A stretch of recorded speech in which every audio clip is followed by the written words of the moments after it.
تو پھر رب عز و جل برکت اٹھا لیتا ہے، پھر اللہ اسے سزا دیتا ہے۔ علماء کرام موجود ہیں، میرا تو بہت چھوٹا سا مطالعہ ہے مگر دو ہی چیزوں کے بارے میں پڑھنے کا موقع ملا کہ دو برے کام ایسے ہیں، اگر کوئی بندہ ان دو برے کاموں میں سے کوئی کام کرتا ہے تو اس کے بارے میں فرمایا یہ کام کرنے والا ایسا ہے کہ اللہ اس سے جنگ کا اعلان فرماتا ہے۔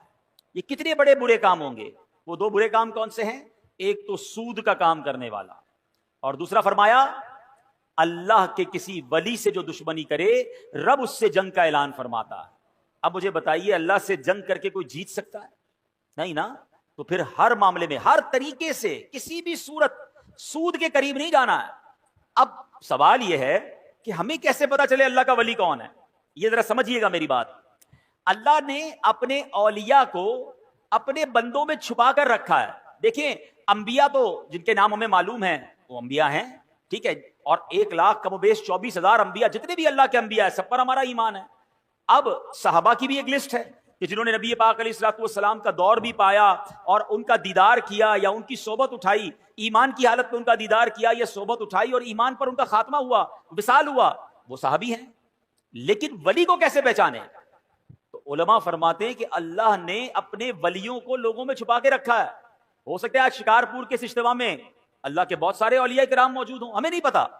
تو اب کرنا کیا ہوگا کہ ہمیں ہر مسلمان سے ادب سے بات کرنی ہے، ہر مسلمان سے پیار سے بات کرنی ہے، کسی کا دل نہیں دکھانا۔ کیا پتا میں کسی کے ساتھ بدتمیزی کروں وہی اللہ کا ولی ہو، اور ویسے ہر مسلمان کے ساتھ بدتمیزی سے بچنا ہے، ادب تو سب کا کرنا ہے، لیکن اللہ کے ولی کے ساتھ تو بیڑا غرق ہو جائے گا نا۔ تو اپنی زبان کو احتیاط سے استعمال کریں، لوگوں کے ساتھ جو ہے وہ بدتمیزی نہ کریں، کسی پر ظلم نہ کریں، کسی پر زیادتی نہ کریں۔ ہمیں کیا معلوم اللہ کی بارگاہ میں اس کا کیا مرتبہ ہے؟ بلکہ احادیث میں یہ مضمون ملتا ہے کہ کچھ لوگ ایسے ہوں گے کہ جو پراگندہ بال ہوں گے، یعنی بال بکھرے ہوئے ہوں گے، کپڑے ان کے اتنے اچھے نہیں ہوں گے، ان کو اپنی محفل میں کوئی نہیں بلاتا ہوگا، نہ آئیں تو کوئی نوٹس بھی نہیں کرتا۔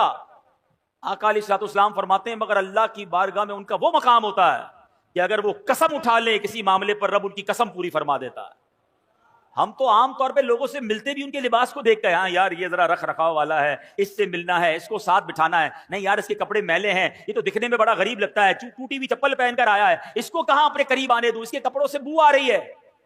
نہیں، کسی کے لباس، کسی کے حلیے، کسی کی غربت دیکھ کر اس کی بے عزتی نہیں کرنی ہے، سب کے ساتھ پیار سے پیش آئے۔ ہمیں نہیں پتا اگر وہ اللہ کا ولی ہوا اور کسی معاملے میں ہم سے ناراض ہو گیا نا تو چلتی گاڑی رک جانی ہے، سارے بنے کام بگڑ جانے، کیونکہ رب کا ولی ہے، رب کا دوست ہے۔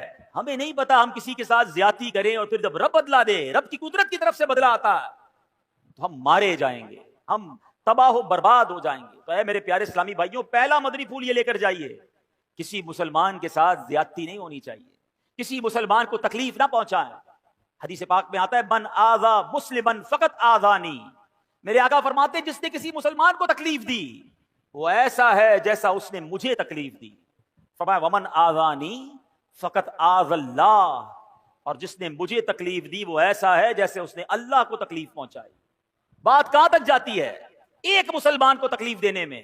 اب وہ سوچے جو مسلمانوں کو گالیاں دیتے ہیں، وہ سوچے جو مسلمانوں کا مال دباتے ہیں، وہ سوچے جو چوریاں کرتے ہیں، جو زمین پر قبضہ کر لیتے ہیں، جو یتیم بیواؤں کا بلکہ اپنی بہنوں کا ورثہ دبا لیتے ہیں، وہ کیا جواب دیں گے اللہ کی بارگاہ میں؟ کیسے جواب دیں گے؟ تو کبھی کسی کو ہماری طرف سے تکلیف نہ ہو، اس بات کا خیال رکھیں۔ پھر اس واقعے سے ایک اور بات سیکھنے کو کیا ملی؟ سبحان اللہ، کہ تبرکات کی کیا ویلیو ہے۔ حضرت ابراہیم خود نہیں گئے، آپ نے 7 بکریاں بھیج دیں، اور جب وہ 7 بکریاں جاتی ہیں اس کی برکت سے سبحان اللہ ان کنووں میں پانی آ جاتا ہے۔ تو پتہ یہ چلا کہ اللہ کے جو اولیاء ہوتے ہیں، رب کے قریب جو لوگ ہوتے ہیں، ان کے قرب والی تبرک والی چیزوں میں بھی بڑی برکت ہوتی ہے۔ ان تبرکات کی برکات سے مشکلات ٹل جاتی ہیں، پریشانیاں حل ہوتی ہیں، دلوں کو سکون ملتا ہے، بیماریاں دور ہوتی ہیں۔ ارے جناب لوگ کہتے ہیں تبرک کی کوئی ریفرنس دیجئے، تبرک کیسے ہو گیا اور تبرک کا کیا جناب کوئی حقیقت ہے؟ ارے آپ نے اگر قرآن پڑھا ہوتا تو یہ سوال کبھی ذہن میں پیدا نہ ہوتا۔ پڑھیے سورہ یوسف، پڑھیے اس کی تفسیر۔ حضرت یعقوب علیہ السلام